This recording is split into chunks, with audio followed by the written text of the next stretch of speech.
राजधानी रायपुर में सड़क दुर्घटना रोकने जगह जगह पर यातायात पुलिस की चेकिंग जारी है। लोगों को सड़क दुर्घटना से बचाने के लिए जागरूक किया जा रहा है ताकि वे सड़क पर सुरक्षित होकर वाहन चलाएं, क्योंकि इससे न केवल वे अपनी जान की सुरक्षा करते हैं बल्कि अपने परिवार की भी सुरक्षा करते हैं। यातायात पुलिस गाड़ियों की फिटनेस से लेकर लाइसेंस, सीट बेल्ट जैसे कई जरूरी सुरक्षा और जरूरी दस्तावेजों में जाँच कर रही है। दरअसल नया बस स्टैंड आने के बाद से भाटा गांव और रावण भाटा रूट पर यातायात का दबाव बढ़ गया है।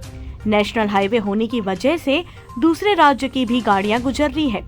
वहीं तेज रफ्तार गाड़ियों में बिना सीट बेल्ट के वाहन चलाने से दुर्घटना में जान जाने की संभावना बढ़ गई है, जिसको लेकर रायपुर यातायात सख्ती से रोड पर घेराबंदी कर जाँच कर रही है।